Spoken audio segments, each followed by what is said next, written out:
ഈ വാർത്താ പകലിലെ പ്രധാന റിപ്പോർട്ടുകളുമായി വാർത്താമഴ ആരംഭിക്കുന്നു. ഞാൻ എസ് വിജയകുമാർ.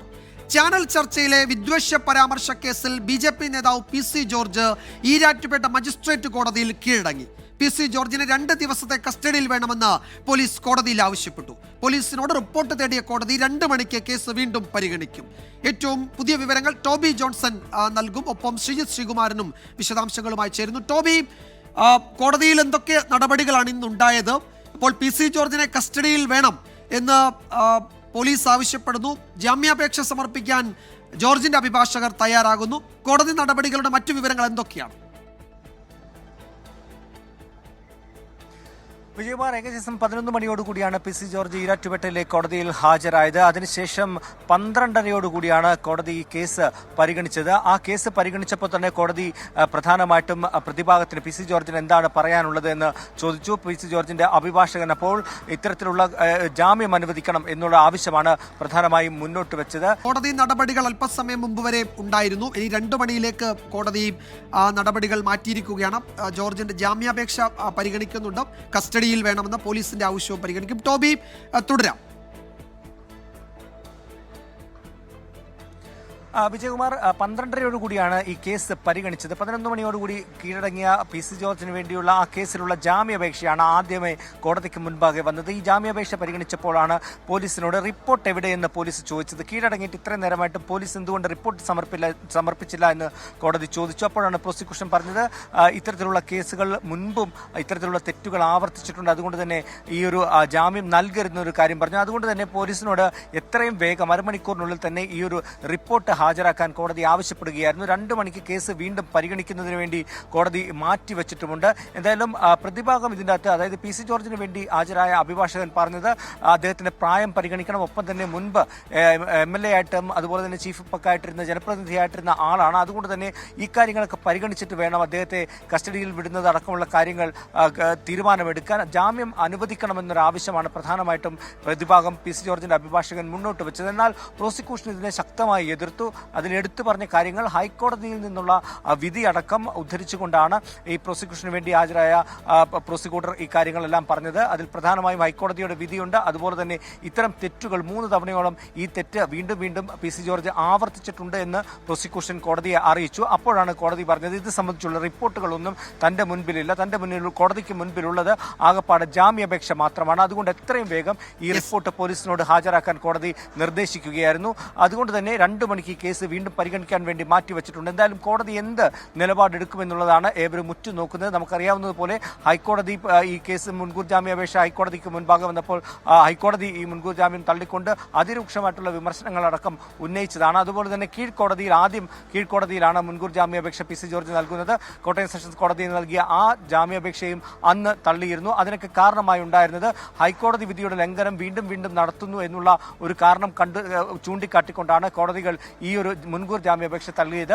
അതുകൊണ്ട് തന്നെ ഇപ്പോൾ ഈ കേസ് കീഴടങ്ങിയതിനു ശേഷം വീണ്ടും കോടതിക്ക് മുൻപാകെ വരുമ്പോൾ ഇക്കാര്യങ്ങളെല്ലാം പരിഗണിക്കുമെന്ന് തന്നെയാണ് മനസ്സിലാക്കാൻ സാധിക്കുന്നത്. 2 മണിക്ക് കേസ് വീണ്ടും എടുക്കും. ശരി ടോബി, 2 മണിക്ക് വീണ്ടും ടോബിയിലേക്ക് വരാം. അപ്പോൾ 2 മണിക്ക് നമുക്കറിയാവുന്നത്, ഒന്ന് PC ജോർജിന് ജാമ്യം കൊടുക്കുമോ കോടതി, മറ്റൊന്ന് റിമാൻഡ് ചെയ്യുമോ, അതല്ല പോലീസ് കസ്റ്റഡിയിൽ വിട്ടുകൊടുക്കുമോ. ഈ 3 സാധ്യതകളാണുള്ളത്. അതിൽ കോടതി ഒരു തീരുമാനമെടുക്കും. 2 മണിക്ക് കേസ് വീണ്ടും പരിഗണിക്കും. അതേസമയം വളരെ നാടകീയമായി പോലീസിന്റെ കണ്ണു വെട്ടിച്ചാണ് PC ജോർജ് കോടതിയിൽ കീഴടങ്ങിയത്. രാവിലെ PC ജോർജിന്റെ ഈരാറ്റുപേട്ടയിലെ വീട്ടിൽ പോലീസ് എത്തിയിരുന്നുവെങ്കിലും ജോർജ് എവിടെ എന്ന കാര്യത്തിൽ വ്യക്തത ഉണ്ടായിരുന്നില്ല. പിന്തുണയുമായി BJP നേതാക്കളും ജോർജിന്റെ വീട്ടിലെത്തിയിരുന്നു. പോലീസിന്റെ കണ്ണു വെട്ടിച്ചായിരുന്നു PC ജോർജിന്റെ കീഴടങ്ങൽ. PC ജോർജിന്റെ ഈരാറ്റുപേട്ടയിലെ വീട്ടിൽ രാവിലെ തന്നെ പോലീസ് എത്തിയിരുന്നു. പിന്നാലെ BJP ജില്ലാ നേതാക്കളും. എപ്പോൾ കീഴടങ്ങുമെന്ന കാര്യത്തിൽ ആശങ്ക. ഞാൻ അവിടെ ഹാജരായിക്കൊള്ളാം എന്ന് വളരെ വ്യക്തമായി പറഞ്ഞതാണ്. പക്ഷേ ഇപ്പോൾ ഈ അവസാന സമയത്ത് അദ്ദേഹം ഹാജരാകുമെന്ന് ഉറപ്പായ സമയത്ത് ആരെയോ സുഖിപ്പിക്കാൻ വേണ്ടി, ആർക്കൊക്കെയോ വേണ്ടി വിടുപണി ചെയ്യുന്നതിൻ്റെ ഭാഗമായിട്ടാണ്. അതിനിടെ ഈരാറ്റുപേട്ട പോലീസ് സ്റ്റേഷനിൽ PC ജോർജ് കീഴടങ്ങുമെന്ന അഭ്യൂഹവും പരന്നു. ഹാജരാകുമെന്ന് PC ജോർജ് പോലീസിനെ അറിയിച്ച 10 മണി കഴിഞ്ഞതോടെ പിരിമുറുക്കം കൂടി. ഇതിനിടെ 11 മണിയോടെ പോലീസിന്റെ കണക്കുകൂട്ടൽ തെറ്റിച്ച് PC George Erattupetta municipal magistrate കോടതിയിൽ എത്തുകയായിരുന്നു. ഒപ്പം BJP നേതാക്കളും. മുൻകൂർ ജാമ്യാപേക്ഷ ആദ്യം കോട്ടയം അഡീഷണൽ ജില്ലാ സെഷൻസ് കോടതിയും പിന്നാലെ ഹൈക്കോടതിയും തള്ളിയതോടെയാണ് PC ജോർജ് കീഴടങ്ങിയത്. 24 കോട്ടയം. ശ്രീജിത്ത് ശ്രീകുമാരനാണ് വിവരങ്ങൾ നൽകാൻ ചേരുന്നത് കോട്ടയത്ത് നിന്ന് ഈരാറ്റുപേട്ടയിൽ നിന്ന്. ശ്രീജിത്ത്, രാവിലെ മുതൽ PC ജോർജിന്റെ വസതിയിൽ BJP പ്രവർത്തകര് നേതാക്കളൊക്കെ എത്തിയിരുന്നു, മാധ്യമപ്രവർത്തകരുണ്ടായിരുന്നു. അപ്പോൾ ജോർജ് എവിടെ എന്ന ചോദ്യത്തിന് ഒരു ഉത്തരം ഉണ്ടായിരുന്നില്ല. പക്ഷേ ജോർജ് കോടതിയിൽ കീഴടങ്ങുമെന്ന് ഏതാണ്ട് ഉറപ്പായിരുന്നു. പോലീസിനും അത് അറിയില്ല എന്ന് പറഞ്ഞാൽ നമുക്ക് വിശ്വസിക്കാൻ ബുദ്ധിമുട്ടുണ്ട്. ഈ ദിവസങ്ങളിലൊക്കെ ജോർജ് അവിടെ ഉണ്ടായിരുന്നു, പലരും അദ്ദേഹത്തെ കണ്ടു, സംസാരിച്ചു എന്നൊക്കെ പറയുന്നുണ്ട്. അപ്പോൾ എന്താണ് ജോർജിന്റെ കീഴടങ്ങലിൽ സംഭവിച്ചത് ശ്രീജിത്ത്? വിജയകുമാർ, ആദ്യമേ ഒരു കാര്യം പറഞ്ഞേക്കാം. അദ്ദേഹം PC ജോർജ് അദ്ദേഹം തെക്കേക്കരയിലെ അദ്ദേഹത്തിന്റെ വീട്ടിൽ അദ്ദേഹത്തിന്റെ സ്വന്തം വസതിയിൽ ഉണ്ടായിരുന്നില്ലെന്ന കാര്യത്തിൽ യാതൊരു തർക്കവുമില്ല. ഈ പരാതിക്കാരൊക്കെ ആക്ഷേപം ഉന്നയിച്ചിരുന്നു, ആ പ്രദേശത്ത് തന്നെയുണ്ട്. അതുപോലെ തന്നെ ഈ മേഖലയിലൂടെ പല പരിപാടികൾക്കൊക്കെ അദ്ദേഹം പങ്കെടുക്കാറുണ്ട് എന്നൊക്കെ പറഞ്ഞിരുന്നു. പക്ഷേ PC ജോർജ് ആ വീട്ടിൽ ഉണ്ടായിരുന്നില്ല. നമ്മൾ അവിടെ എത്തുന്ന സമയത്ത് ഷോൺ ജോർജും അദ്ദേഹത്തിന്റെ ഭാര്യയും മരുമകളും അങ്ങനെയുള്ളൊരു കുടുംബാംഗങ്ങൾ മാത്രമായിരുന്നു ഉണ്ടായിരുന്നത്. ശേഷം BJP നേതാക്കൾ എത്തി തുടങ്ങി. അപ്പോഴും അവിടേക്ക് വന്നതിനു ശേഷം കീഴടങ്ങുമെന്നായിരുന്നു എല്ലാവരുടെയും പ്രതീക്ഷ. BJP നേതാക്കൾ അടക്കം അത്തരത്തിലുള്ള പ്രതീക്ഷയാണ്. PC ജോർജ് പോകുന്ന ദൃശ്യങ്ങളാണ് നമ്മളിപ്പോൾ കാണുന്നത്. PC ജോർജ് എന്തായാലും പുറത്തേക്ക് പോകുന്നുവെന്ന് മനസ്സിലാക്കുന്നു. PC-യോട് ചില കാര്യങ്ങൾ ചിലപ്പോൾ ഒരു പക്ഷേ ചോദിക്കാൻ കഴിയുമോ എന്ന് നമ്മൾ പ്രതീക്ഷിക്കുന്നുണ്ട്. എന്തായാലും എല്ലാവരും കോടതിയിൽ പ്രതീക്ഷയുണ്ട് എന്നാണ് PC ജോർജ് അല്പസമയം മുൻപ് പറഞ്ഞത്. PC ജോർജിന്റെ ദൃശ്യങ്ങളാണ് നമ്മൾ ഇപ്പോൾ ലൈവായി നമ്മളിപ്പോൾ കാണിക്കുന്നത്. എന്തായാലും പോലീസിനെ സംബന്ധിച്ചിടത്തോളം അവർക്ക് ആശങ്കയുള്ള ഒരു നിമിഷത്തിലൂടെയാണ് കടന്നു പോകുന്നത്. അവർക്ക് പോലീസ് റിപ്പോർട്ട് പുറത്തു വരേണ്ടതുണ്ട്. എന്തായാലും 11 മണിയോടുകൂടി ഈരാറ്റുപേട്ടയിൽ കീഴടങ്ങി, അതിനുശേഷം കോടതിയിൽ ഹാജരായി. ഇനിയിപ്പോൾ 2 മണിക്ക് കോടതി അത് പരിഗണിക്കാൻ പോവുകയാണ്. ജാമ്യമാണോ, റിമാൻഡാണോ, പോലീസ് കസ്റ്റഡിയാണോ എന്നൊക്കെ അപ്പോഴറിയാം.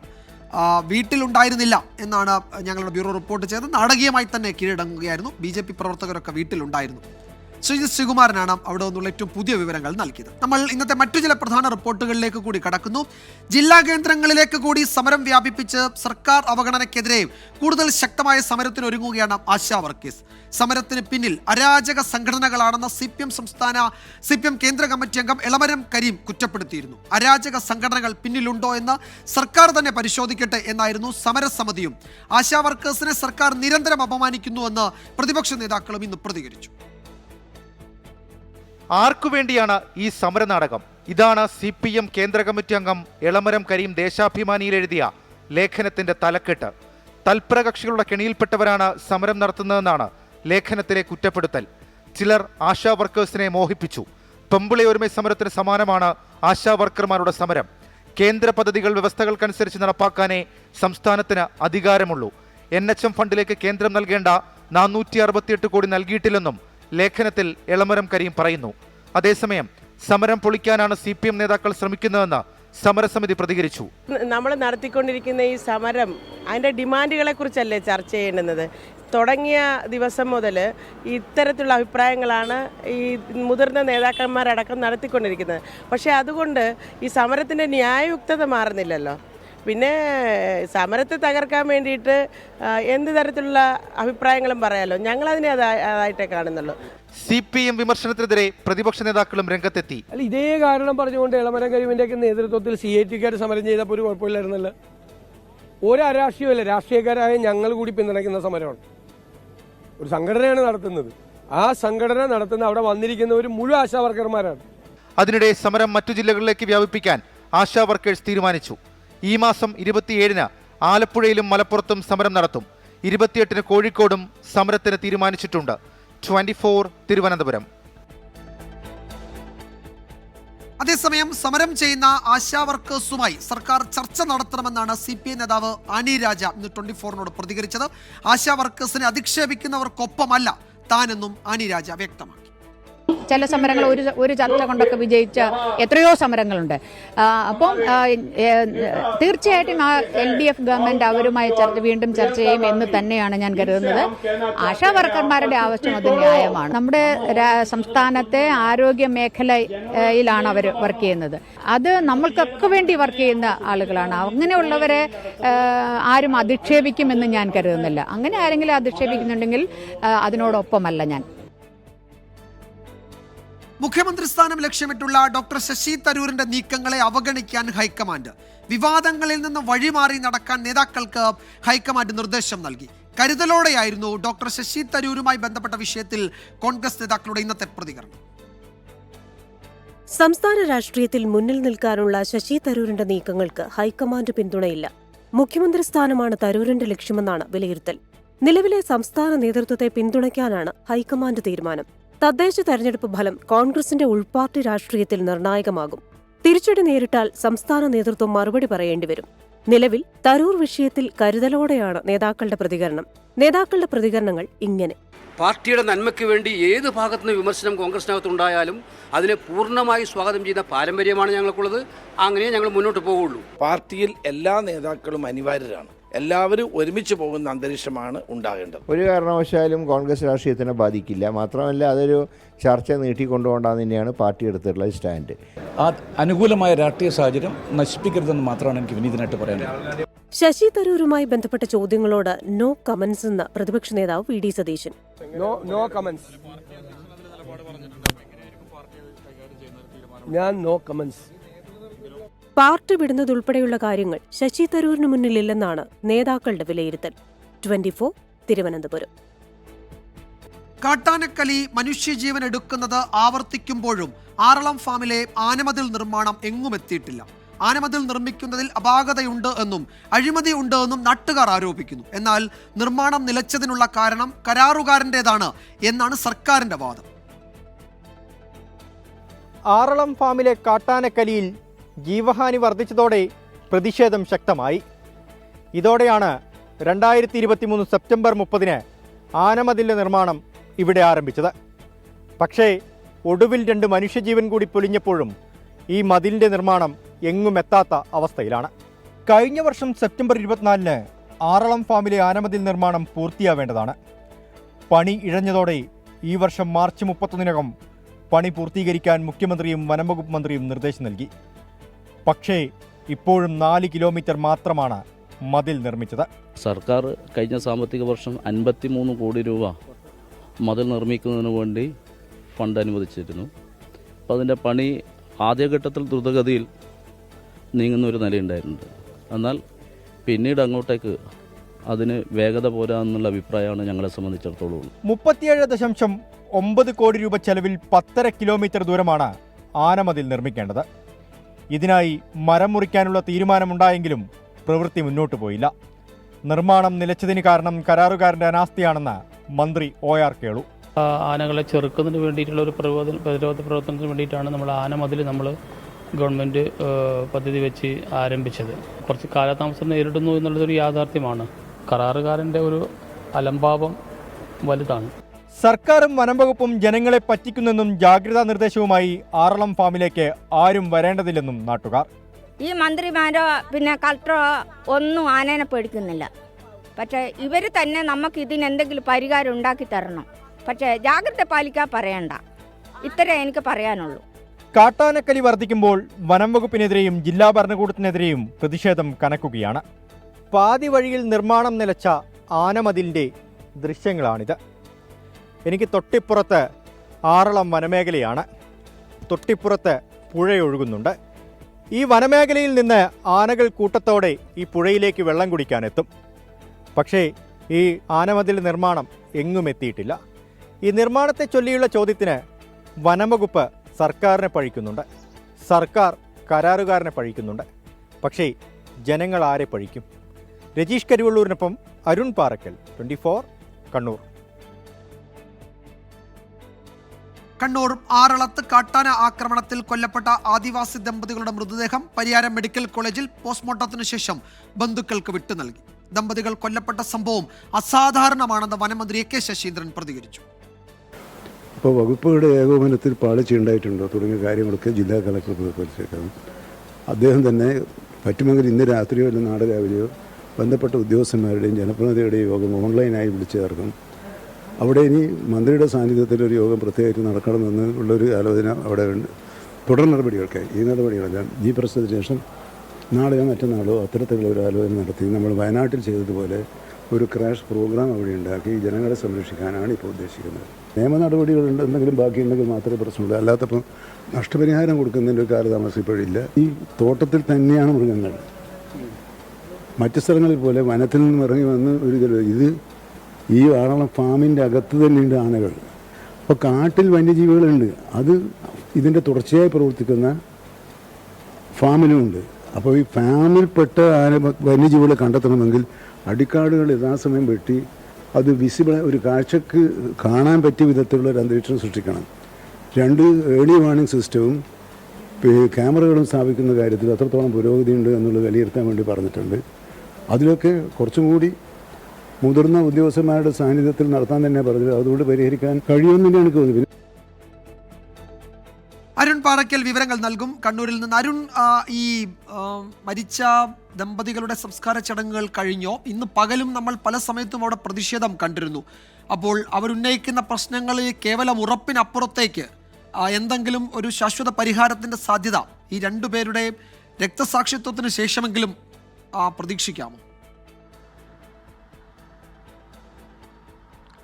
വിജയകുമാർ, ഞാനിപ്പോൾ നിൽക്കുന്നത് ആറളം ഫാമിലാണ്. ആറളം ഫാമിൽ കഴിഞ്ഞ 10 വർഷത്തിനിടെ 14 ജീവൻ പൊലിഞ്ഞു എന്നാണ് കണക്ക്.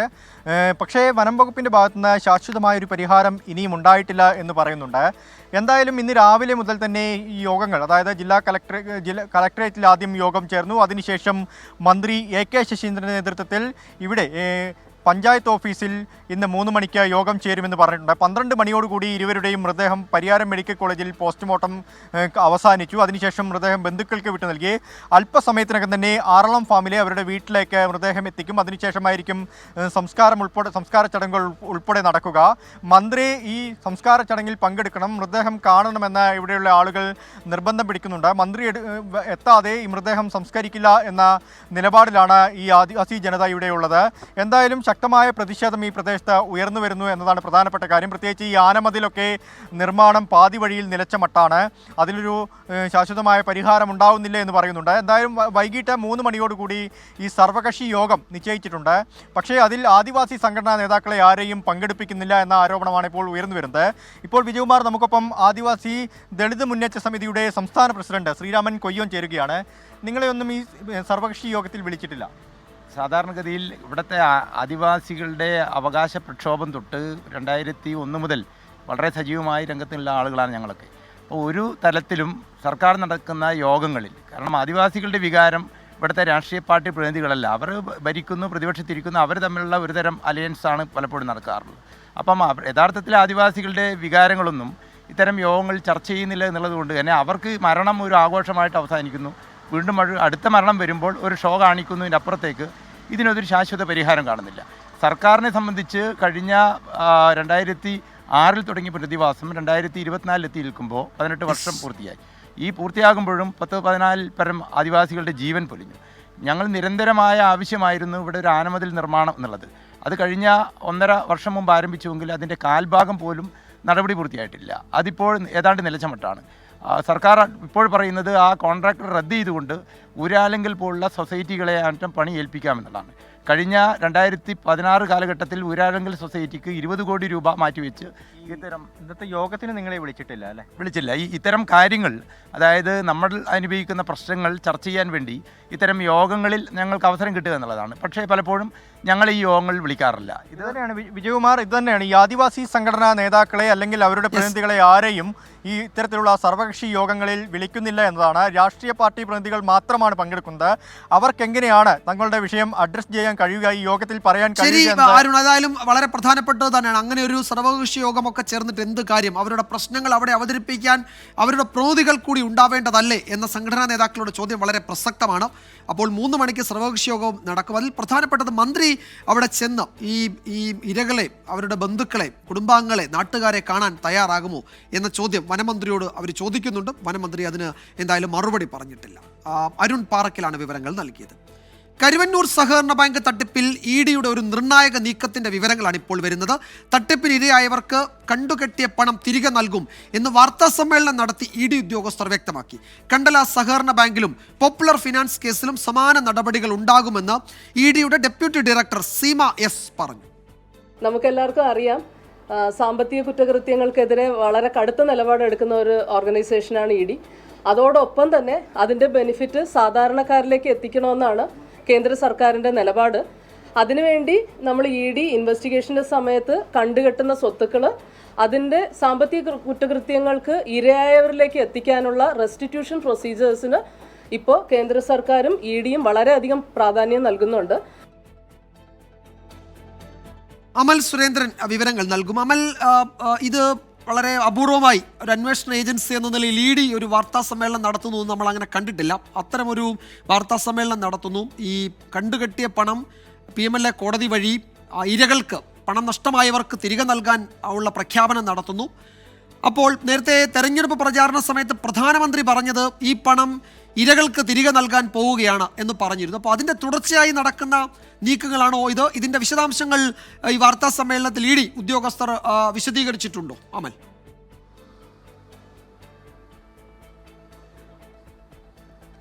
കേന്ദ്ര സർക്കാരിന്റെ എല്ലാവിധത്തോടുകൂടിയുള്ള അനുമതിയോടും കൂടിയാണ് EDയെ പോലുള്ള ഇത്തരത്തിലുള്ള ഒരു സ്ഥാപനം പരാതിക്കാരായ, പണം നഷ്ടപ്പെട്ട സാമ്പത്തിക തട്ടിപ്പിന് ഇരയായ ആളുകൾക്ക് അവരുടെ പണം മടക്കി കൊടുക്കാനുള്ള ഒരു സുപ്രധാന നീക്കവുമായി മുന്നിട്ട് വന്നത്. ഉത്തരേന്ത്യയിൽ അടക്കമുള്ള പല ഭാഗങ്ങളിലും പല സംസ്ഥാനങ്ങളിലും ഇതിനു മുൻപും ED ഇത്തരത്തിൽ കണ്ടുകെട്ടിയ പണം അതിൻ്റെ പരാതിക്കാർക്ക് മടക്കി നൽകുന്ന സാഹചര്യങ്ങൾ ഉണ്ടായിരുന്നു. പക്ഷേ കേരളത്തിലോ സൗത്ത് ഇന്ത്യയിൽ മൊത്തത്തിലോ ഇത്തരത്തിലുള്ളൊരു പരിപാടി അല്ലെങ്കിൽ ഇത്തരത്തിലുള്ളൊരു പദ്ധതി ആദ്യമായി തന്നെയാണ് ED മുന്നോട്ട് വയ്ക്കുന്നത് എന്ന് നിസ്സംശയം പറയാൻ സാധിക്കും. കരുവന്നൂർ കേസ് കേരള രാഷ്ട്രീയത്തിലും കേരളത്തിൻ്റെ സാമൂഹ്യ പരിസരങ്ങളിലും ഒരുപാട് ചർച്ച ചെയ്ത ഒരു കേസാണ്. ആ സാമ്പത്തിക തട്ടിപ്പിൽ, അതായത് കരുവന്നൂർ ബാങ്ക് തട്ടിപ്പിൽ പരാതിക്കാരായ ഇരകളായ ആളുകൾക്ക് പണം മടക്കി നൽകും എന്ന ഒരു സുപ്രധാനമായ കാര്യമാണ് ED ഇന്ന് EDയുടെ ഓഫീസിൽ വെച്ച് നടത്തിയ വാർത്താ സമ്മേളനത്തിൽ പറഞ്ഞത്. കരുവന്നൂർ ബാങ്ക് തട്ടിപ്പിൽ ഇരയായവർക്ക് മാത്രമല്ല, കണ്ടല ബാങ്ക് തട്ടിപ്പിലും പോപ്പുലർ ഫിനാൻസിന്റെ തട്ടിപ്പിലും ഇരകളായ ആളുകൾക്കും ഇത്തരത്തിൽ പണം മടക്കി നൽകും എന്ന് ED വ്യക്തമായിട്ടുണ്ട്. പക്ഷേ 3 മാസങ്ങൾക്ക് മുൻപ് തന്നെ കരുവന്നൂർ ബാങ്കുമായിട്ട് ED ഈ വിഷയം സംബന്ധിച്ച് ആശയവിനിമയം നടത്തിയിരുന്നു.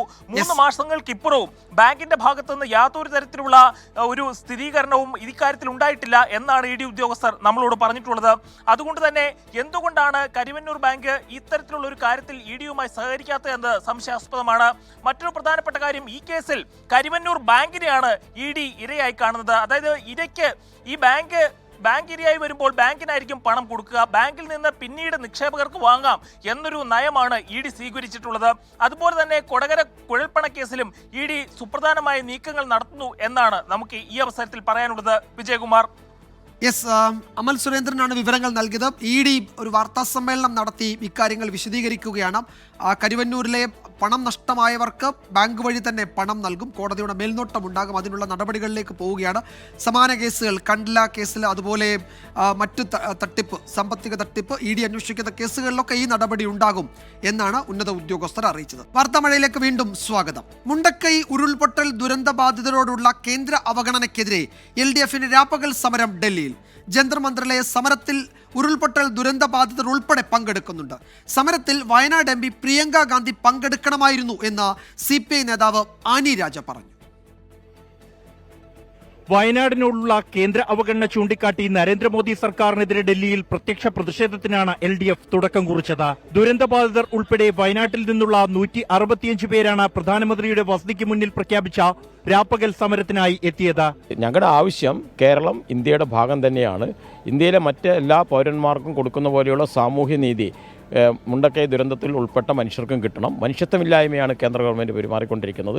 രാവിലെ 10 മണിയോടെ കേരള ഹൌസിൽ നിന്നും ആരംഭിച്ച പ്രതിഷേധ മാർച്ചിന് പോലീസ് അനുമതി നിഷേധിച്ചതോടെ സമരം ജന്തർ മന്ദിറിലേക്ക് മാറ്റി. സമരം CPIM സെൻട്രൽ സെക്രട്ടേറിയറ്റ് അംഗം വിജു കൃഷ്ണൻ ഉദ്ഘാടനം ചെയ്തു. ആം ആദ്മി പാർട്ടി MP സഞ്ജയ് സിംഗ് പിന്തുണയുമായെത്തി. വയനാട് MP പ്രിയങ്ക ഗാന്ധി സമരത്തിന് എത്താത്തതിനെ CPI ദേശീയ സെക്രട്ടേറിയറ്റ് അംഗം ആനി രാജ വിമർശിച്ചു. ഇന്നത്തെ ഈ സമരത്തെക്കുറിച്ച് ഞാൻ പൂർണ്ണമായും വിശ്വസിക്കുന്നു ശ്രീമതി പ്രിയങ്ക ഗാന്ധിക്ക് ഇതിനെക്കുറിച്ച് അറിയാമെന്നുള്ളത്. ഇതിന്റെ ഒരു വിവരം കിട്ടിയിട്ടുണ്ടെന്നുള്ളത്. അവർ തീർച്ചയായും ഇങ്ങോട്ടേക്ക് വരേണ്ടതല്ലേ? അവർ വരണം. പ്രധാനമന്ത്രിക്കും ധനമന്ത്രിക്കുമുള്ള നിവേദനം പ്രതിഷേധക്കാർ MPമാരായ doctor John Brittas, doctor V Sivadasan എന്നിവർക്ക് കൈമാറി. പുനരധിവാസത്തിനായി 2000 കോടി രൂപയുടെ സാമ്പത്തിക പാക്കേജ് അനുവദിക്കണമെന്നത് ഉൾപ്പെടെ 7 ആവശ്യങ്ങൾ ഉന്നയിച്ചാണ് നിവേദനം. രാജ്യത്തെ നടുക്കിയ വയനാട് ദുരന്തത്തിന്റെ ഇരകളോടുള്ള കേന്ദ്ര സർക്കാരിന്റെ അവഗണന ദേശീയ ശ്രദ്ധയിൽ കൊണ്ടുവരാൻ ലക്ഷ്യം വെച്ചാണ് ദുരന്തബാധിതർ അടക്കമുള്ളവർ രാജ്യതലസ്ഥാനത്ത് എത്തിയിരിക്കുന്നത്. അവഗണന തുടർന്നാൽ പ്രതിഷേധം കൂടുതൽ ശക്തമാക്കാനാണ് സമരക്കാരുടെ തീരുമാനം. ജന്തർ മന്ദിറിൽ നിന്നും ആശിഷ് പട്ടുവിനൊപ്പം ബൽറാം നെടുങ്ങാടി, 24. ഡൽഹിയിൽ നമ്മൾ വയനാട്ടിലേക്ക് വരുമ്പോൾ ഇവിടെയും പ്രതിഷേധമാണ്. ദുരന്തബാധിതരുടെ പ്രതിഷേധമാണ് ഇവിടെ നടക്കുന്നത്. ജനകീയ സമിതി, ദുരന്തബാധിതരുടെ ജനകീയ സമിതി കളക്ടറേറ്റിന് മുന്നിൽ ഉപവാസ സമരം നടത്തുകയാണ്. ഉന്നയിക്കുന്ന പ്രശ്നങ്ങളിൽ പരിഹാരമില്ല എങ്കിൽ സമരം ശക്തമാക്കാനാണ് ആ സമിതിയുടെ തീരുമാനം.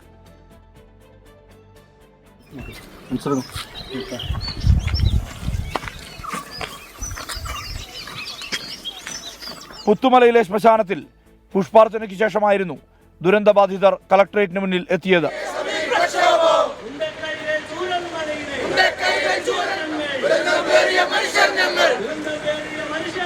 മാർച്ചിനു ശേഷം ഉപവാസം തുടങ്ങി. പുനരധിവാസ ലിസ്റ്റിൽ അർഹരെ എല്ലാവരെയും ഉൾപ്പെടുത്തുക, വീടുകളുടെ നിർമ്മാണം ഉടൻ തുടങ്ങുക, കേന്ദ്ര സർക്കാർ അവഗണന അവസാനിപ്പിക്കുക, കടബാധ്യത എഴുതിത്തള്ളുക, 10 സെന്റ് ഭൂമിയിൽ പുനരധിവാസം നടപ്പാക്കുക തുടങ്ങി ആവശ്യങ്ങൾ അനവധി. കേന്ദ്രം കേരളത്തിനോട് പറയും, കുറ്റപ്പെടുത്തും. കേന്ദ്രം കേരളത്തോട് കുറ്റപ്പെടുത്തുമ്പോൾ തന്നെ നമുക്ക് കിട്ടേണ്ട അത് നമ്മൾ അവകാശം ചോദിച്ചു കൊടുക്കുന്നത്, ആരുടെ ഔദാര്യമല്ല ചോദിക്കുന്നത്, അവകാശത്തിന് വേണ്ടിയുള്ള പോരാട്ടം ഇപ്പോൾ ഈ സമരം നടക്കുന്നത്. അപ്പോൾ അവരപ്പോൾ സമരത്തിൽ നമ്മൾ ഐക്യദാർഢ്യം പ്രഖ്യാപിച്ചതോടെ തന്നെ ഗവൺമെൻറ് എന്താ പറയുക, ദുരന്തബാധ ഇങ്ങനെ അവഗണിക്കാതെ എത്രയും പെട്ടെന്ന് കണ്ണു തുറന്ന് അവർക്ക് വേണ്ട കാര്യങ്ങൾ ചെയ്തു കൊടുക്കാനുള്ള അവസരത്തിൽ പറയാനുള്ളത്. തങ്ങൾ അനുഭവിക്കുന്ന ദുരിതത്തെക്കുറിച്ച് ദുരന്തബാധിതർ ആദ്യത്തെ 2 പട്ടികയിൽ ആ ലിസ്റ്റ് ഉൾപ്പെട്ടിട്ടുണ്ടായിരുന്നു. ഇപ്പോൾ അവസാനം അന്തിമ പട്ടിക വന്നപ്പോൾ ആ ലിസ്റ്റ് അതിൽ നിന്ന് ഒഴിവാക്കപ്പെട്ടിട്ടാണുള്ളത്. വീടുകൾ ആർക്കും ലിസ്റ്റിലേ വന്നിട്ടില്ല. അപ്പോൾ എല്ലാം ഗവൺമെൻറ് പരിഗണിച്ച് തന്നാൽ വളരെ ഉപകാരം. നമ്മളെവിടേക്കാണ് പോവുക? നമുക്ക് ആയുസ് തീരുന്നവരെ ജീവിക്കണമല്ലോ. നമ്മളെവിടെ പോകും? അതിനൊരു അധീനമാവണമല്ലോ. അതുകൊണ്ട് ഞങ്ങൾക്ക് വീട് വേണം, ഞങ്ങൾക്ക് അതിനുള്ളൊരു സാഹചര്യം ഉണ്ടാക്കണം. ഉന്നയിക്കുന്ന പ്രശ്നങ്ങൾക്ക് പരിഹാരമുണ്ടായില്ലെങ്കിൽ പ്രതിഷേധം കടുപ്പിക്കാനാണ് ദുരന്തബാധിതരുടെ തീരുമാനം. 24 വയനാട്. മറ്റൊരു പ്രധാന റിപ്പോർട്ടിലേക്ക്. മുഖ്യമന്ത്രി പിണറായി വിജയൻ ഗവർണർ രാജേന്ദ്ര വിശ്വനാഥ് അർലേക്കറുമായി കൂടിക്കാഴ്ച നടത്തി. രാവിലെ രാജ്ഭവനിലെത്തിയാണ് കൂടിക്കാഴ്ച നടത്തിയത്. കൂടിക്കാഴ്ച 10 മിനിറ്റ് നീണ്ടു. UGC കരട് ഭേദഗതിക്കെതിരെ നടത്തിയ ദേശീയ സെമിനാറിൽ ഗവർണർ സർക്കാരിനെ അതൃപ്തി അറിയിച്ചിരുന്നു. ഈ വിഷയത്തിലെ സർക്കാർ നിലപാട് മുഖ്യമന്ത്രി നേരിട്ടെത്തി വിശദീകരിച്ചു എന്നാണ് വിവരം. മാർച്ച് 3-ന് നിയമസഭ ആരംഭിക്കുമ്പോൾ വരുന്ന ബില്ലുകളെക്കുറിച്ചും മുഖ്യമന്ത്രി ഗവർണറെ ധരിപ്പിച്ചിട്ടുണ്ട്.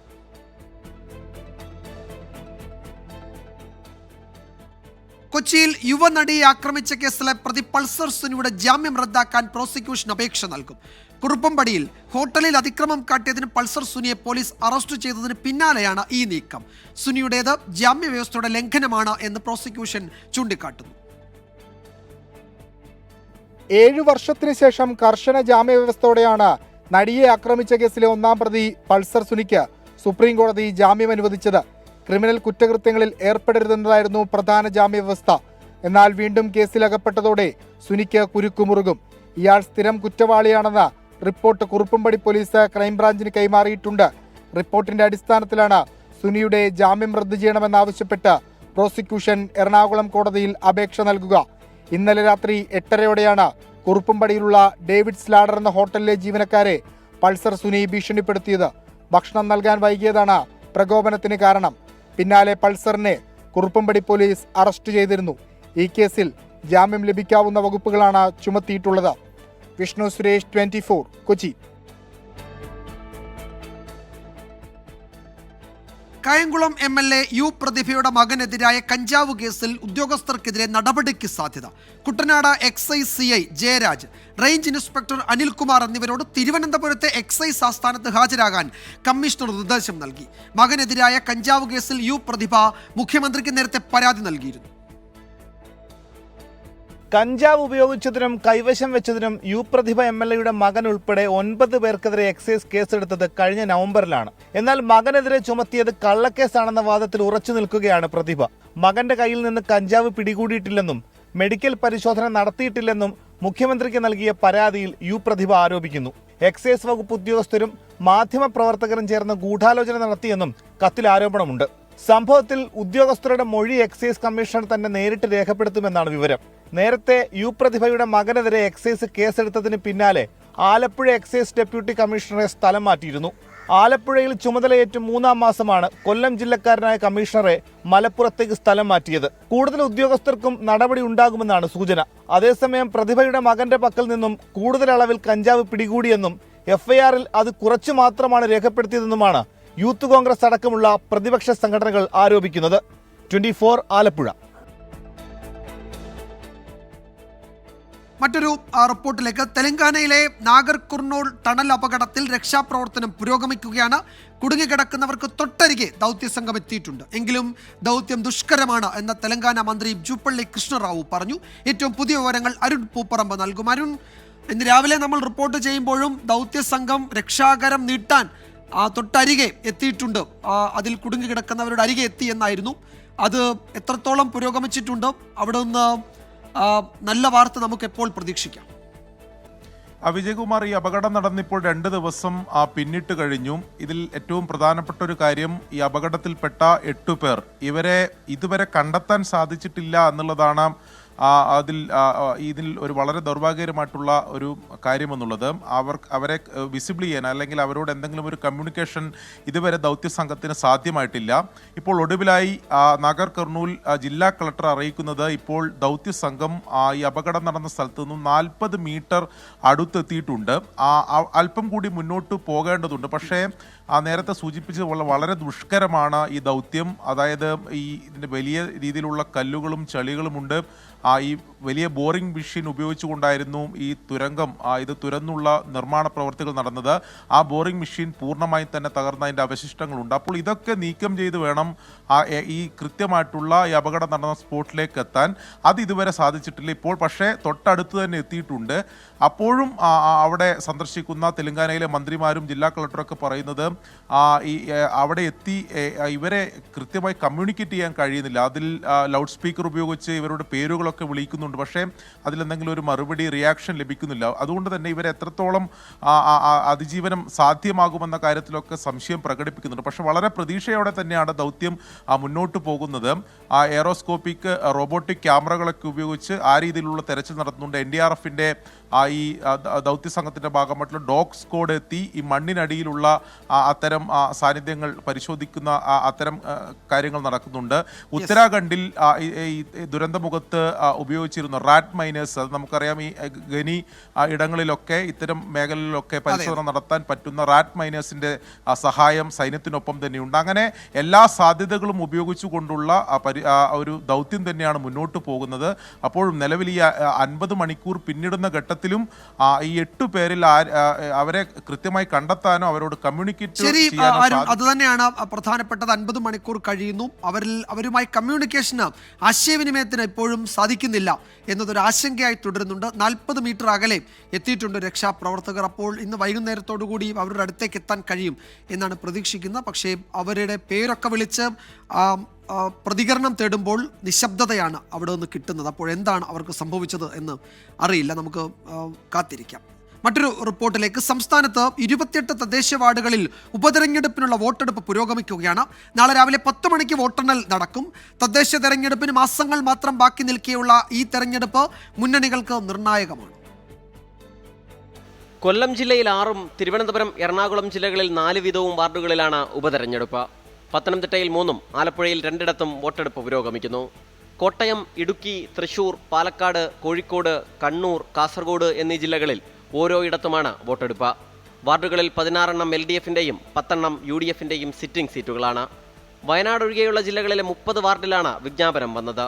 ഇതിൽ കാസർഗോഡ് മടിക്കൈ പഞ്ചായത്തിലെ കോളിക്കുന്ന്, ചീമേനി പഞ്ചായത്തിലെ പള്ളിപ്പാറ വാർഡുകളിൽ LDF സ്ഥാനാർത്ഥികൾ എതിരില്ലാതെ വിജയിച്ചിരുന്നു. തിരുവനന്തപുരം കോർപ്പറേഷനിലെ ശ്രീവരാഹം, കൊട്ടാരക്കര മുനിസിപ്പാലിറ്റിയിലെ കല്ലുവാതുക്കൽ, പത്തനംതിട്ട മുനിസിപ്പാലിറ്റിയിലെ കുമ്പഴ നോർത്ത്, മൂവാറ്റുപുഴ മുനിസിപ്പാലിറ്റിയിലെ ഈസ്റ്റ് ഹൈസ്കൂൾ, അഞ്ചൽ ബ്ലോക്ക് പഞ്ചായത്തിലെ അഞ്ചൽ, കൊട്ടാരക്കര ബ്ലോക്ക് പഞ്ചായത്തിലെ കൊട്ടറ ഡിവിഷനുകളിലേക്കും 22 പഞ്ചായത്ത് വാർഡിലുമാണ് തെരഞ്ഞെടുപ്പ്. നാളെ രാവിലെ 10 മണിക്ക് വോട്ടെണ്ണൽ ആരംഭിക്കും. തദ്ദേശ സ്ഥാപനങ്ങളിലേക്കുള്ള തെരഞ്ഞെടുപ്പിന് മാസങ്ങൾ മാത്രം ബാക്കി നിൽക്കെയുള്ള ഉപതെരഞ്ഞെടുപ്പിനെ അഭിമാന പോരാട്ടമായാണ് മുന്നണികൾ കാണുന്നത്. 24 തിരുവനന്തപുരം. ഇപ്പോൾ വരുന്ന മറ്റൊരു പ്രധാന റിപ്പോർട്ടിലേക്ക്. തിരുവനന്തപുരം ആക്കുളത്ത് മദ്യലഹരിയിൽ യുവ ഡോക്ടേഴ്സ് ഓടിച്ച ജീപ്പ് പിടിച്ച് ഒരാൾ മരിച്ചു. പാറശാല സ്വദേശി ശ്രീറാമാണ് മരിച്ചത്. ഗുരുതരമായി പരിക്കേറ്റ ഒരാളെ മെഡിക്കൽ കോളേജിൽ പ്രവേശിപ്പിച്ചു. അലക്സ് റാം മുഹമ്മദ് വിവരങ്ങൾ നൽകും തിരുവനന്തപുരത്ത് നിന്ന്. അലക്സ്, എപ്പോഴാണ് ഈ അപകടം സംഭവിച്ചത്? മറ്റു വിവരങ്ങൾ ലഭ്യമായിട്ടുണ്ടോ? വിജയകുമാർ, ഇന്നലെ രാത്രിയായിരുന്നു ഈ അപകടം നടന്നത്. അതും ദുഃഖകരമായ കാര്യം, ഭക്ഷണ വിതരണത്തിന് പോയി ആ ജോലിയിൽ ഏർപ്പെട്ടിരുന്ന 2 ചെറുപ്പക്കാരെയാണ് ഈ യുവ ഡോക്ടർമാർ ഓടിച്ചിരുന്ന ജീപ്പ് ഇടിച്ച് തെറിപ്പിച്ചത് എന്നുള്ളതാണ്. അവർക്ക് ഗുരുതരമായി അപ്പോൾ തന്നെ പരിക്കേറ്റിരുന്നു. ആക്കുളം പാലത്തിൽ ആയിരുന്നു ഈ അപകടം നടന്നത്. ഇന്ന് പുലർച്ചെയായിരുന്നു ഈ അപകടം നടന്നത്. ഇതിൽ പാറശാല സ്വദേശി ശ്രീറാമിന് 26 വയസ്സാണ്. ഷാനു എന്നിവരാണ് ഈ ബൈക്കുകളിൽ ഉണ്ടായിരുന്നത്. അതായത് ഓൺലൈൻ ഭക്ഷണ വിതരണത്തിന് പോയത് ഇവർ 2 പേരുമാണ്. ഈ 2 പേർക്കും ഈ ജീപ്പ് ഇടിച്ച് തെറിപ്പിച്ചതിനെ തുടർന്ന് അമിത വേഗതയിലായിരുന്നു ജീപ്പ് ഇടിച്ച് തെറിപ്പിച്ചതിനെ തുടർന്ന് ഗുരുതരമായി പരിക്കേറ്റു. 2 പേരെയും മെഡിക്കൽ കോളേജ് ആശുപത്രിയിലേക്ക് പ്രവേശിപ്പിച്ചു. തുടർന്ന് ഇന്ന് രാവിലെ 11 മണിയോടെ ശ്രീറാം മരിച്ചു എന്നുള്ളതാണ്. 26 വയസ്സും ആണ് 2 പേർക്കും പ്രായം. ഇതിൽ 2 യുവ ഡോക്ടർമാർ ഈ ഡോക്ടർമാർ മദ്യപിച്ചിരുന്നതായാണ് തുമ്പ പോലീസ് പറയുന്നത്. ഈ ഡോക്ടർമാർക്കെതിരെ ഇപ്പോൾ കേസെടുത്തിട്ടുണ്ട്. വിഷ്ണു എന്ന ഡോക്ടറാണ് വാഹനം ഓടിച്ചിരുന്നതെന്ന് പോലീസ് പറയുന്നുണ്ട്. ഒപ്പമുണ്ടായിരുന്ന ഡോക്ടർ അതുലാണ്. ഡോക്ടർ അതുൽ മെഡിക്കൽ കോളേജിലെ PG ചെയ്യുകയാണ്. വിഷ്ണു മറ്റൊരു സ്വകാര്യ ആശുപത്രിയിൽ ജോലി ചെയ്യുന്നു എന്നുള്ളതാണ് ലഭിക്കുന്ന വിവരം. അതുലിൻ്റെ അമ്മയുടെ പേരിലാണ് ഈ വാഹനമെന്നും പോലീസ് പറയുന്നുണ്ട്. വാഹനം ഓടിച്ച ഡോക്ടർ വിഷ്ണുവിനെ റിമാൻഡ് ചെയ്യും. അതുലിൻ്റെ അമ്മയുടെ പേരിലായിരുന്നു വാഹനമെങ്കിൽ പോലും ഇത് ഓടിച്ചത് വിഷ്ണു ആണെന്നാണ് ഈ പോലീസ് പറയുന്നത്. വിഷ്ണുവിനെ റിമാൻഡ് ചെയ്യും. മനഃപൂർവ്വമായ നരഹത്യക്ക് കേസെടുക്കുമെന്നും തുമ്പ പോലീസ് അറിയിച്ചിട്ടുണ്ട്. ദാരുണമായ സംഭവമാണ്. ഒരു ചെറുപ്പക്കാരന് ജീവൻ നഷ്ടപ്പെട്ടിരിക്കുന്നു. വിജയകുമാർ.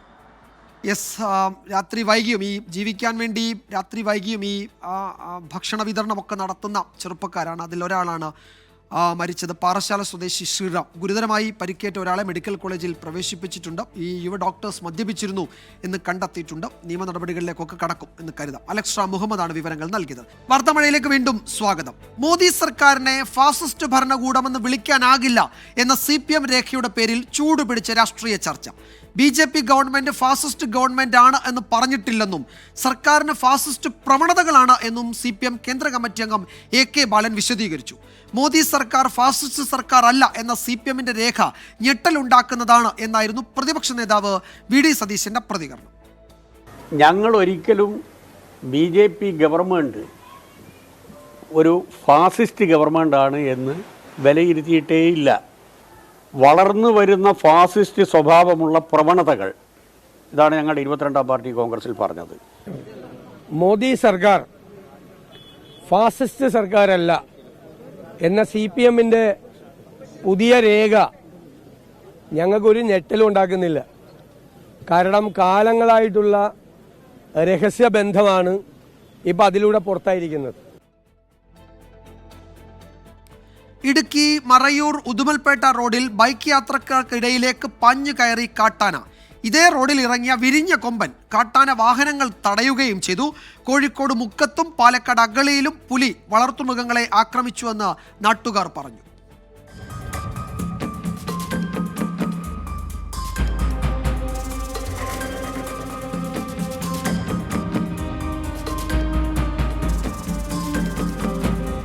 ചിന്നാർ വന്യജീവി സങ്കേതത്തിനുള്ളിലെ റോഡ് സൈഡിൽ കാട്ടാന നിൽപ്പുണ്ട് എന്ന മുന്നറിയിപ്പ് അവഗണിച്ച് മുന്നോട്ടു പോയ ബൈക്ക് യാത്രക്കാരുടെ സംഘത്തിന് നേരെയാണ് ഒറ്റക്കൊമ്പൻ കാട്ടാന പാഞ്ഞെടുത്തത്.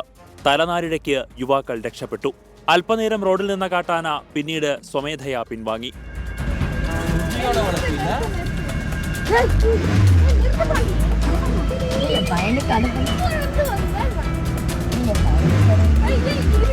ഇന്നലെ വൈകിട്ടാണ് ചിന്നാർ ഉദുമൽപേട്ട റോഡിൽ വിരിഞ്ഞ കൊമ്പനും ഇറങ്ങിയത്. ഏറെ നേരം ഗതാഗതം തടസ്സപ്പെട്ടു.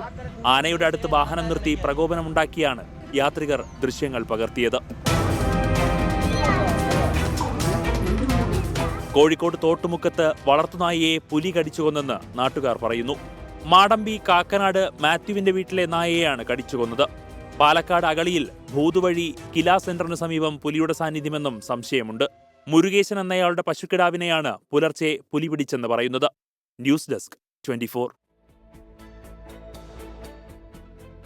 പാലക്കാട് അട്ടപ്പാടി ഇടവാനിയിൽ നിന്ന് പിടികൂടിയ കരടി ചത്തു. ഇടതുകാലിൽ പരിക്കേറ്റ കരടിയെ ചികിത്സയ്ക്കായി തൃശ്ശൂരിലേക്ക് മാറ്റിയിരുന്നു. നിഖിൽ പ്രമേഷ് വിവരങ്ങൾ നൽകും. പാലക്കാട്ട് നിന്ന് നിഖിൽ, അതിൻ്റെ കാലിൽ ഗുരുതരമായ പരിക്കുണ്ട് അന്ന് തന്നെ റിപ്പോർട്ടുകൾ വന്നിരുന്നു. അപ്പോൾ അതായിരിക്കാം ഈ കരടിയുടെ ജീവൻ എടുത്തതല്ലേ? തീർച്ചയായിട്ടും വിജയകുമാർ, ആന ചവിട്ടിയത് മൂലമുണ്ടായ മുറിവ് എന്നുള്ളതാണ് വനംവകുപ്പ് ഇക്കാര്യത്തിൽ നൽകുന്ന വിശദീകരണം. അങ്ങനെ ഉണ്ടായ ഈ പരിക്കേറ്റ നിലയിൽ കാണപ്പെട്ടതിനെ തുടർന്ന് ഒരു നിവാസികൾ നൽകിയ വിവരപ്രകാരമാണ് RRT സംഘമെത്തി ഈ കരടിയെ കൂടുവെച്ച് കെണിയിലാക്കുകയും പിന്നീട് തൃശ്ശൂരിലേക്ക് കൊണ്ടുപോവുകയും ചെയ്തത്. വിദഗ്ധ ചികിത്സ നൽകുക എന്നുള്ള ലക്ഷ്യം മുൻനിർത്തിക്കൊണ്ടായിരുന്നു തൃശ്ശൂരിലേക്ക് മാറ്റിയത്, പുത്തൂരിലേക്ക് മാറ്റിയത്. പക്ഷേ ഈ കരടിയുടെ മുറിവ് അത് ആഴത്തിലുള്ളതായിരുന്നു എന്നുള്ളതാണ് മനസ്സിലാക്കാൻ കഴിയുന്നത്. ഒരുപാട് രക്തം വാർന്നു പോകുന്ന സാഹചര്യം ഉണ്ടായിട്ടുണ്ട്. ഇതിന്റെ പശ്ചാത്തലത്തിലാണ് ഈ കരടിക്ക് ജീവൻ നഷ്ടമായത് എന്നുള്ളതാണ് അറിയാൻ കഴിയുന്നത്. ഇന്ന് രാവിലെയാണ് കരടി ചത്തു എന്നുള്ള വിവരം ഔദ്യോഗികമായി ഈ വനവകുപ്പ് ഉദ്യോഗസ്ഥർ പുറത്തുവിട്ടത്. വിജയകുമാർ. യെസ്, നിഖിൽ പ്രമേശാണ് വിവരങ്ങൾ നൽകിയത് പാലക്കാട്ട് നിന്ന്. NCP സംസ്ഥാന അധ്യക്ഷനെ നാളെ തെരഞ്ഞെടുക്കും. Kuttanad MLA Thomas K Thomas സംസ്ഥാന അധ്യക്ഷനായേക്കും. കേന്ദ്ര നേതൃത്വം നിയോഗിച്ച നിരീക്ഷകൻ ജിതേന്ദ്ര അവാദിന്റെ സാന്നിധ്യത്തിൽ കൊച്ചിയിലാണ് അധ്യക്ഷനെ തെരഞ്ഞെടുക്കുന്നത്. PC ചാക്കോ രാജിവെച്ച ഒഴിവിലാണ് NCP സംസ്ഥാന ഘടകത്തിന് പുതിയ അധ്യക്ഷനെ തിരഞ്ഞെടുക്കുന്നത്. അധ്യക്ഷ നിശ്ചയിക്കുന്ന സംബന്ധിച്ച ചർച്ചകൾക്കായി PC ചാക്കോയും മന്ത്രി AK ശശീന്ദ്രനും തോമസ് കെ തോമസ് MLAയും 10 ദിവസം മുമ്പ് മുംബൈയിലെത്തി ദേശീയ അധ്യക്ഷൻ ശരത് പവാറിനെ കണ്ടിരുന്നു. തോമസ് കെ തോമസിനെ അധ്യക്ഷനാക്കണമെന്നാണ് AK ശശീന്ദ്രൻ പക്ഷത്തിന്റെ ആവശ്യം. പുതിയ അധ്യക്ഷനെ തിരഞ്ഞെടുക്കുന്നത് നടപടിക്രമം പാലിച്ചാകണമെന്ന് PC ചാക്കോ ആവശ്യപ്പെട്ടതോടെയാണ് നാളെ യോഗം വിളിക്കാൻ ശരത് പവാർ നിർദ്ദേശിച്ചത്. തെരഞ്ഞെടുപ്പ് നടപടികൾ നിരീക്ഷിക്കുന്നതിനായി ദേശീയ ജനറൽ സെക്രട്ടറി ജിതേന്ദ്ര അവാദിനെയും നിയോഗിച്ചു. ലക്ഷദ്വീപ് MP മുഹമ്മദ് ഫൈസലും യോഗത്തിൽ പങ്കെടുക്കും. കേന്ദ്ര നേതൃത്വത്തിലെ തീരുമാനം ധിക്കരിക്കുന്ന ഒരു പ്രവണതയും ഒരു സ്വഭാവവും ഇതേവരെ കേരളത്തിലെ NCPക്ക് ഉണ്ടായിട്ടില്ല. ആ നിർദ്ദേശം സ്വീകരിച്ച് ഐക്യത്തോടുകൂടി പോവുക എന്നതാണ് ഞങ്ങൾ സ്വീകരിച്ചത്. ഉച്ചയ്ക്ക് 1:30 എറണാകുളം MG റോഡിലെ സ്വകാര്യ ഹോട്ടലിൽ വെച്ചാണ് പുതിയ അധ്യക്ഷനെ തിരഞ്ഞെടുക്കുന്നത്. ജില്ലാ അധ്യക്ഷന്മാരെയും സംസ്ഥാന ഭാരവാഹികളെയും സംസ്ഥാനത്തു നിന്നുള്ള ദേശീയ നേതാക്കളെയുമാണ് യോഗത്തിന് ക്ഷണിച്ചിരിക്കുന്നത്. തോമസ് കെ തോമസ് അധ്യക്ഷനാകാനാണ് സാധ്യത. എന്നാൽ അധ്യക്ഷ പദവി രാജിവെച്ച ശേഷം മൗനം പാലിക്കുന്ന PC ചാക്കോയുടെ നീക്കങ്ങൾ എന്താണെന്ന് വ്യക്തമല്ല. 24 തിരുവനന്തപുരം. വാർത്താമഴയിലേക്ക് വീണ്ടും സ്വാഗതം. ഇടവേള കഴിഞ്ഞ് വരുമ്പോൾ നമ്മൾ വീണ്ടും കണ്ണൂരിൽ ആറളത്തേക്ക് പോവുകയാണ്. അവിടെ നാട്ടുകാർ പ്രതിഷേധിക്കുകയാണ്. വനം വകുപ്പ് മന്ത്രിയും ഉദ്യോഗസ്ഥരും അവിടെ ചർച്ചയ്ക്കെത്തണം എന്നാവശ്യപ്പെട്ടാണ് അവരുടെ പ്രതിഷേധം. അവിടെ നിന്ന് അരുൺ പാഴക്കൽ ഏറ്റവും പുതിയ വിവരങ്ങൾ നൽകും. അരുൺ നേരത്തെ റിപ്പോർട്ട് ചെയ്തപ്പോൾ പറഞ്ഞിരുന്നു ഈ മരിച്ച രണ്ടുപേരുടെയും സംസ്കാര ചടങ്ങുകളുടെ അതിൽ പങ്കെടുക്കാൻ വനമന്ത്രി എത്തണം എന്നതുൾപ്പെടെയുള്ള കാര്യങ്ങൾ പറഞ്ഞിരുന്നു. എന്താണ് അവിടുത്തെ ഇപ്പോഴത്തെ അവസ്ഥ അരുൺ? ഇന്നലെ 2 ദമ്പതികൾ വെള്ളി ലീല ദമ്പതികൾ കാട്ടാനയുടെ ആക്രമണമേറ്റ് മരിച്ചത്. ഇപ്പോൾ അവരുടെ ബോഡി ഇവിടേക്ക് സംസ്കാരത്തിനായി ഇവിടേക്ക് കൊണ്ടുവരാനായി ആ സമയമായി പോസ്റ്റ്മോർട്ടത്തിന് ശേഷം മൃതദേഹം ബന്ധുക്കൾക്ക് വിട്ടു നൽകി. ആ സമയത്താണ് ഇവിടെ അകത്തേക്ക്, അതായത് അവരുടെ വീടിന്റെ പരിസരത്തേക്ക് ഈ 2 മൃതദേഹങ്ങളും കയറ്റില്ലെന്ന് പറഞ്ഞുകൊണ്ട് നാട്ടുകാർ ഇവിടെ പ്രതിഷേധിക്കുന്നത്. വഴിയൊക്കെ ബ്ലോക്ക് ചെയ്തുകൊണ്ടാണ്, കല്ലും അതുപോലെ തന്നെ മരക്കഷ്ണങ്ങളും ഒക്കെ ഇട്ട് ആ വഴി ബ്ലോക്ക് ചെയ്തിട്ടുണ്ട്. മന്ത്രിമാരും അതുപോലെ വനം മന്ത്രിയും വനം വകുപ്പ് ഉദ്യോഗസ്ഥരും ഇവിടെ എത്താതെ യാതൊരു വിധത്തിലുള്ള പരിഹാരവും ഇക്കാര്യത്തിൽ ഇല്ല എന്നാണ് ഈ നാട്ടുകാർ പറയുന്നത്. വലിയ രീതിയിലുള്ള പ്രതിഷേധം ഇവിടെ നാട്ടുകാരുടെ ഭാഗത്തുനിന്ന് നടക്കുന്നു. എന്താണ് നിങ്ങളുടെ ആവശ്യം? നിങ്ങളുടെ ആവശ്യം എന്താ? ഞങ്ങളെ ആവശ്യം തന്നെ ആവശ്യം ഇതന്നെ, വേറൊരു ആവശ്യമല്ല. അതുപോലെ ഞങ്ങൾക്കൊരു കുടിവെള്ളം വരെയല്ല. ഇനിയിപ്പോ കുടിവെള്ളത്തിന് പഞ്ചായത്തിൽ വിളിച്ച് പറയണം, പഞ്ചായത്തുകാർ വണ്ടിക്ക് വെള്ളം കൊണ്ട് വരണം. ഈ സമയത്ത് അതന്നെ ആ വെള്ളം വേറെ മാങ്കൾ പിടിച്ചിട്ട് അത് കുടിക്കാൻ വരെ ഈ മന്ത്രിയും അതുപോലെ തന്നെ ഉദ്യോഗസ്ഥരും എത്താതെ ചർച്ചയ്ക്ക് യെസ്, അരുൺ പാറക്കിലാണ് വിവരങ്ങൾ നൽകിയത്. അവിടെ മന്ത്രി എത്താതെ മന്ത്രി നേരിട്ടെത്തി ചർച്ച നടത്തണം, വനംവകുപ്പ് ഉന്നത ഉദ്യോഗസ്ഥർ അവിടെ എത്തണമെന്നാണ് ആവശ്യപ്പെട്ടിരിക്കുന്ന വലിയ പ്രതിഷേധം അവിടെ തുടരുകയാണ്. അരുൺ പാറക്കിലാണ് വിവരങ്ങൾ നൽകിയത്. നോക്കാം കായിക വാർത്തകൾ.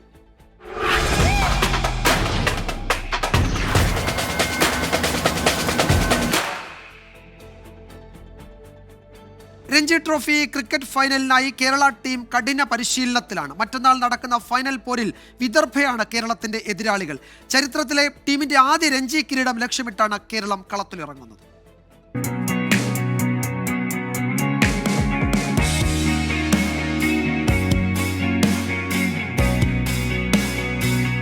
ചരിത്രം തൊട്ടു നിൽപ്പാണ് കേരള ക്രിക്കറ്റ്.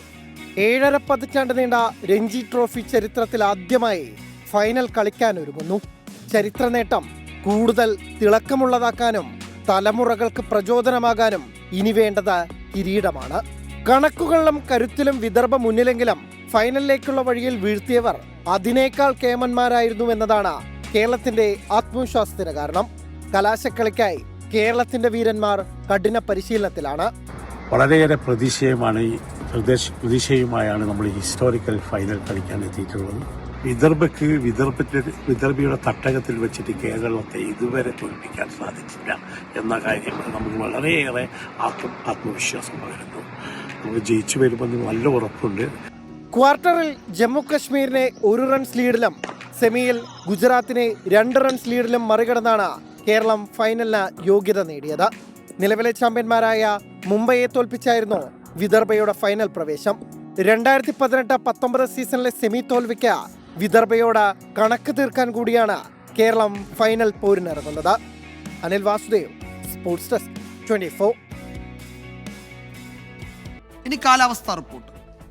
ഇപ്പോഴത്തെ കാലാവസ്ഥ സമർപ്പിക്കുന്നത് Berger paints 100 years of trust.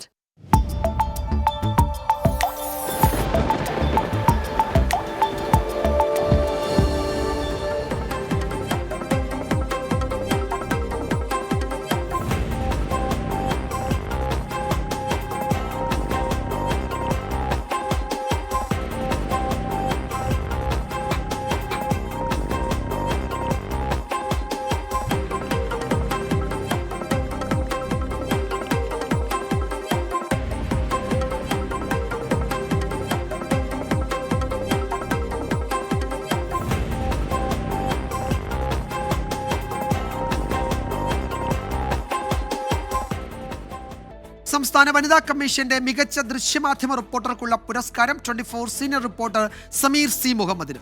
മാതൃക സൃഷ്ടിച്ച സ്ത്രീ ജീവിതത്തെ പരിചയപ്പെടുത്തുന്ന കോഴിക്കോട് സ്വദേശിനി ഫാത്തിമ ഇസ്സയുമായി ബന്ധപ്പെട്ട റിപ്പോർട്ടിനാണ് പുരസ്കാരം. മികച്ച വീഡിയോഗ്രാഫിനുള്ള അവാർഡ് 24 സീനിയർ ക്യാമറമാൻ പ്രവീൺ ധർമ്മശാലയ്ക്ക് ലഭിച്ചു. കോന്തല കിസ്സകൾ എന്ന വാർത്തയുടെ ചിത്രീകരണത്തിനാണ് പുരസ്കാരം.